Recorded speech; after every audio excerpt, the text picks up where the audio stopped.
नमस्कार, आप देख रहे हैं आजरा न्यूज और मैं हूं आपके साथ पूर्व। आइए जानते हैं ग्वालियर की बड़ी खबरें। नेता प्रतिपक्ष उमंग सिंगार ने ग्लोबल इन्वेस्टर समिट पर उठाया सवाल। जेल भेजने की जानकारी मिलते ही सास ससुर और पति अदालत से फरार। नर टाइगर शावक ने इलाज के दौरान दम तोड़ा। मिर्ची बाबा ने की राजनीति से तौबा, मेरा सियासत से हुआ मोह भंग। ऊर्जा मंत्री प्रद्युम्न सिंह तोमर ने कराया मैराथन का आयोजन। स्वर्ण रेखा नदी को किया जाएगा पुनर्जीवित। आइए जानते हैं सभी खबरों को विस्तार से।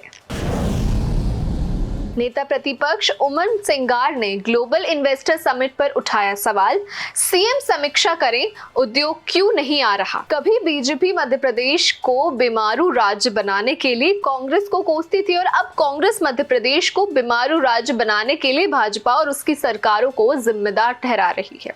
सोमवार को ग्वालियर आए मध्य प्रदेश विधानसभा में नेता प्रतिपक्ष उमंग सिंगार ने सीएम मोहन यादव से सवाल किया कि वे गीता और रामायण के पाठ को कब शुरू करेंगे। उन्होंने ये सवाल इसलिए उठाया क्योंकि खुद सीएम मोहन यादव कह चुके हैं कि भाजपा का घोषणा पत्र गीता और रामायण की तरह है। नेता प्रतिपक्ष ने कहा कि सीएम मोहन यादव ने स्वयं कहा था कि भाजपा का घोषणा पत्र गीता और रामायण की तरह है। मीडिया से बातचीत में उन्होंने लाडली बहन योजना में महिलाओं को 3000 ना देने और किसानों को एमएमपी की गारंटी ना देने पर भी सवाल उठाया। भाजपा नेता और मंत्री प्रहलाद पटेल के विवादित बयान पर नेता प्रतिपक्ष ने कहा, घमंड तो रावण को भी हो गया था। अब वो करना चाह रहे, अच्छी बात है, लेकिन इससे क्या उद्योग आएंगे। अभी जब आपने ग्लोबल इन्वेस्टर मीट की तो कितने उद्योग आए।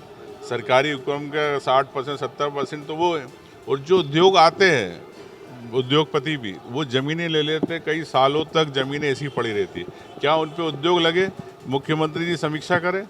सिर्फ कागज पे एग्रीमेंट करने से उद्योग नहीं होंगे। यहाँ के युवाओं को जब तक नौकरी नहीं मिले, जब तक उद्योग नहीं लगे, जब तक इन्वेस्टर मीट फेल है। जेल भेजने की जानकारी मिलते ही सास ससुर और पति अदालत से फरार। अदालत के आदेश के बाद पुलिस कर रही है आरोपियों की तलाश। ग्वालियर में दहेज प्रताड़ना और छेड़छाड़ के मामले में जेल जाने की बात चलते ही सास ससुर और पति जिला न्यायालय से फरार हो गए। फरार होने का पता चलते ही कोर्ट में हंगामा मच गया और पुलिस ने आरोपियों की तलाश शुरू कर दी। हालांकि आरोपी पुलिस के हाथ नहीं आ पाए। पुलिस जिला एवं सत्र न्यायालय की शिकायत पर तीनों आरोपियों के खिलाफ मामला दर्ज कर उनकी तलाश शुरू हो गई है। जिला एवं सत्र न्यायालय में पदस्थ कर्मचारी कमल प्रकाश मनपुरिया ने विश्वविद्यालय थाने में सूचना देकर बताया कि हजीरा थाना में छेड़छाड़ और दहेज प्रताड़ना के मामले में आरोपी बेटा नरेंद्र भदौरिया, पिता सुरेश भदौरिया और पत्नी कमलेश भदौरिया, जो कि पीएचई कॉलोनी के निवासी हैं, को जिला न्यायालय में लाया गया था। 25 फरवरी को मामले की सुनवाई के बाद जब उनकी जमानत खारिज करते हुए कोर्ट ने जेल भेजने का आदेश दिया, तभी तीनों आरोपी कोर्ट परिसर से पुलिसकर्मियों की नजरों से बचते हुए फरार हो गए। पुलिसकर्मी जब उन्हें पकड़ने के लिए कोर्ट पहुंचे और उनकी तलाश की तो वे फरार हो चुके थे। इस मामले में यूनिवर्सिटी थाना पुलिस को सूचना दी गई और पुलिस मौके पर पहुंची और जांच में जुट गई।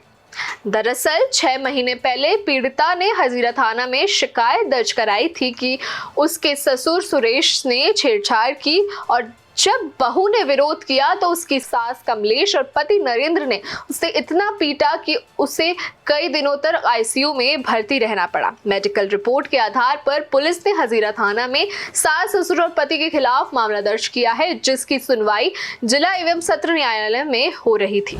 हजीरा का प्रकरण था जिसमें आरोपी लोग कोर्ट में पेश हुए थे, जिनका चालान पेश हुआ। उसके साथ में उनको जमानत नहीं उनको शंका हुई कि हम शायद जमानत नहीं मिल पाएगी, इसीलिए न्यायालय से नज़र बचाकर भाग गए तीनों आरोपी, जिसका माननीय न्यायालय के आदेश से थाना विश्वविद्यालय पर अपराध पंजीबद्ध हुआ है और उनकी गिरफ्तारी का प्रयास कर रहे हैं। नर टाइगर शावक ने इलाज के दौरान दम तोड़ा। आदि का किया गया अंतिम संस्कार। ग्वालियर के गांधी प्राणी उद्यान में कुछ दिनों से बीमार चल रहे 6 महीने के नर शावक आदि ने रविवार सुबह इलाज के दौरान दम तोड़ दिया। इसके बाद वन विभाग और गांधी प्राणी उद्यान के अधिकारियों की मौजूदगी में आदि का अंतिम संस्कार किया गया। बीमार होने के बाद विशेषज्ञ चिकित्सकों द्वारा पिछले 2 दिन से उसका इलाज किया जा रहा था। गांधी प्राणी उद्यान प्रबंधन के अनुसार आदि नर्वाइन डिसऑर्डर से चलती बीमारी और उसे विशेषज्ञों की देखरेख में उपचार मिल रहा था। गांधी प्राणी उद्यान में अब कुल 10 टाइगर संरक्षित बचे हुए हैं। माता टाइगर मीरा द्वारा 5 अगस्त 2024 को 3 शावकों को जन्म दिया गया था, जिसमें से आदि भी था। पशु चिकित्सकों की प्रारंभिक जांच में यह पाया गया है कि उसे नर्वाइन डिसऑर्डर की समस्या थी। बीमार शावक खाना पीना छोड़ चुका था, जिससे उसे सिरिंज से लिक्विड डाइट दी जा रही थी। गांधी प्राणी उद्यान में अंतिम संस्कार से पहले वन विभाग के अधिकारियों की मौजूदगी में शावक का पोस्टमार्टम भी किया गया। पोस्टमार्टम रिपोर्ट आने के बाद ही शावक की मौत का सही कारण सामने आएगा। 3-4 दिन से बीमार था। इनिशियल स्टेज में उसको फीवर आया था जो है, तो चूँकि फीवर आना सामान्य बात होती है, तो उसका ट्रीटमेंट चालू कर दिया था जो है, लेकिन उसके बाद भी वो रिकवर नहीं हुआ। तो फिर डॉक्टरों का, चिकित्सकों का दल वो बनाया जो है, जिसमें लोकल जो स्थानीय अपनी पशु चिकित्सालय उसमें डॉक्टर संजय यादव थे जो है, और डॉक्टर ए.वी. श्रीवास्तव जबलपुर के जो सीनियर वाइल्ड लाइफ एक्सपर्ट हैं, उन सबसे सलाह मशवरा करके उसका इलाज किया जा रहा था। तो उसको प्रारंभिक जांच में जो है नर्वाइन डिसऑर्डर की समस्या ज्ञात हुई थी जो है, तो उसके द्वारा जो है खाना कुछ नहीं, डाइट कुछ नहीं ली जा रही थी, खाना पीना ये आज सुबह 5:30 बजे उसकी डेथ हुई है। एक चिड़ियाघर में ये अभी अपना इसके हमको खबर मिली, डॉक्टर साहब ने हमको सूचना दी।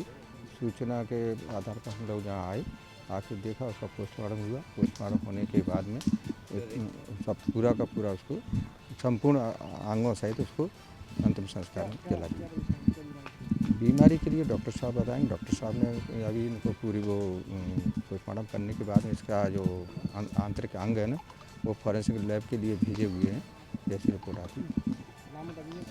मेरा नाम एस.डी. शर्मा है और रेंज ऑफिसर हूँ मुख्यालय। मिर्ची बाबा ने राजनीति से तौबा की, सियासत से मोह भंग। दिग्विजय सिंह को सनातन और धन विरोधी बताया। राजनीति गलियारों में एक समय चर्चा में रहे निरंजन अखाड़े के महामंडलेश्वर वैराग्यानंद यानी मिर्ची बाबा अब राजनीति से तौबा कर ली। उनका कहना है कि अब उनका राजनीति से मोह भंग हो गया है। मिर्ची बाबा 14 से 21 अप्रैल तक लक्षचंडी कुंभ महायज्ञ का आयोजन करने जा रहे हैं। इसी महायज्ञ के सिलसिले में उन्होंने मीडिया से बातचीत की और तल्ख अंदाज में कांग्रेस के सीनियर नेता और राज्यसभा सांसद दिग्विजय सिंह पर अपना गुस्सा निकाला। मिर्ची बाबा ने कहा कि कांग्रेस के नेता दिग्विजय सिंह धर्म विरोधी हैं और जब परेशानी में थे तो दिग्विजय ने उनका साथ नहीं दिया। उन्होंने ये भी कहा कि वह सर पर कफन बांधकर निकले हैं और सनातन की रक्षा के लिए संघर्ष करते रहेंगे। अब मैं मुख्य बात कह देता हूं, जैसे मेरे एक पत्रकार साथी ने पूछा, क्या आपका कुछ लोगों से मोह भंग हो गया क्या? नहीं, नाम लेके पूछा। अच्छा,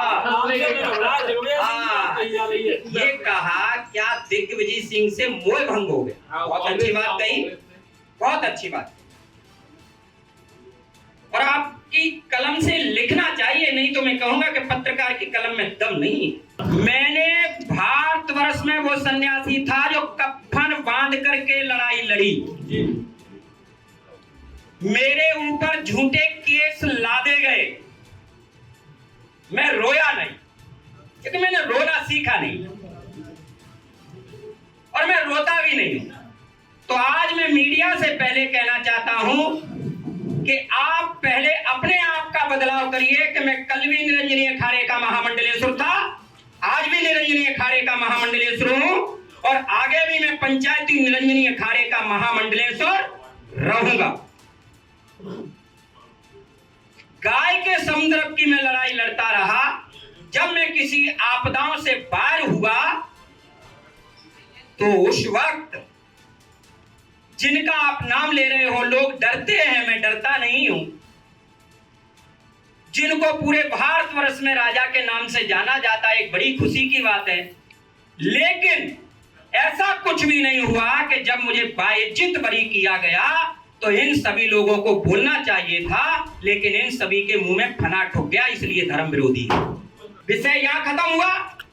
हमने राजनीति से परिकल्पना करते हुए कहा कि हम कभी भी राजनीति नहीं करेंगे। ग्वालियर को स्वच्छ और नशा मुक्त बनाने के लिए ऊर्जा मंत्री की अगुवाई में मैराथन का आयोजन नशा मुक्त का दिया संदेश। शहर को स्वच्छ, सुंदर, हरा भरा, प्रदूषण मुक्त और नशा मुक्त बनाने के उद्देश्य से रविवार को ऊर्जा मंत्री प्रद्युम्न सिंह तोमर की अनुवाई में उपनगर ग्वालियर में दूसरी मिनी मैराथन का आयोजन किया। इस आयोजन में नगर नागरिकों ने उत्साहपूर्वक भाग लिया और स्वच्छता तथा नशा मुक्त का संदेश दिया। ये मैराथन दौड़ सागरताल चौराहे से शुरू होकर बहोड़ापुर तक आयोजित की गई थी। इस दौड़ में स्कूली छात्र छात्राएं, युवाओं, जनप्रतिनिधि, सामाजिक संगठन के प्रतिनिधि और शासकीय सेवकों ने भाग लिया। दौड़ के दौरान प्रतिभागियों ने नशा मुक्त और स्वच्छता को बढ़ावा देने के लिए नारे भी लगाए। इस अवसर पर ऊर्जा मंत्री प्रद्युम्न सिंह तोमर ने कहा, ग्वालियर को स्वच्छ और हरा भरा बनाने के लिए नागरिकों की सक्रिय भागीदारी जरूरी है। उन्होंने कहा, जब हम सभी एकजुट होकर किसी लक्ष्य की दिशा में बढ़ते हैं तो कोई भी लक्ष्य असंभव नहीं होता। मंत्री तोमर ने शहरवासियों, व्यापारियों, व्यवसायियों और सामाजिक संगठनों की सहभागिता के लिए आभार व्यक्त किया और सभी को संकल्प दिलाया कि वे मिलकर ग्वालियर को आदर्श शहर बनाने के लिए कार्य करेंगे। इस मैराथन का उद्देश्य केवल दौड़ नहीं बल्कि जागरूकता और सामूहिक प्रयासों को बढ़ावा देना था, ताकि ग्वालियर को एक स्वच्छ और नशा मुक्त शहर बनाया जा सके। स्वर्णरेखा नदी को पुनर्जीवित करने का मामला कोर्ट के आदेश पर गठित टीम ने किया मुआयना। ग्वालियर के बीचों बीच बहने वाली स्वर्णरेखा नदी को पुनर्जीवित करने के मामले में हाईकोर्ट की ग्वालियर खंडपीठ के आदेश पर अदालत द्वारा गठित टीम ने स्वर्णरेखा नदी में मिलने वाले जल स्रोत और बांधों का निरीक्षण किया। निरीक्षण के दौरान कई तरह की खामियां भी सामने आई। टीम अब विस्तृत रिपोर्ट बनाकर अदालत के सामने पेश करेगी। निरीक्षण के दौरान न्यायालय द्वारा गठित टीम में तमाम प्रशासनिक अधिकारी, पिटिशनर की ओर से अभियुक्ता और शासकीय अभियुक्ता भी मौजूद रहे। नदी के बिगड़े स्वरूप को सुधारने के लिए कोर्ट की तरफ से सख्ती की जा रही है, लेकिन नगरीय प्रशासन की तरफ से लगातार लापरवाही देखने को मिल रही है। अदालत ने अधिकारियों को कई बार फटकार भी लगाई है। स्वर्णरेखा मामले को लेकर अधिवक्ता विश्वजीत रोतोनिया ने बताया कि कोर्ट के निर्देश पर ग्वालियर की जीवनदायिनी स्वर्णरेखा नदी को पुनर्जीवित करने के मामले में कोर्ट द्वारा गठित टीम ने बारीकी से निरीक्षण किया, जिसमें नदी में पानी आने वाले सभी बांधों का निरीक्षण किया गया। निरीक्षण के दौरान प्रशासन, वन विभाग, स्मार्ट सिटी, नगर निगम और जल संरक्षण विभाग की टीम मौजूद रही। हालांकि निरीक्षण में जल संसाधन विभाग के कागजी दावे खोखले नजर आए। जिन बांधों को रिवाइवल करने की बात कही जा रही है, वह अतिक्रमण, कचरा और मलबा पाया गया। ऐसी तमाम जानकारियों के लिए देखते रहिए आचरण न्यूज। धन्यवाद। देश दुनिया की सभी खबरें देखने के लिए जुड़े रहिए आचरण न्यूज से। आचरण न्यूज, हर कदम आपके साथ।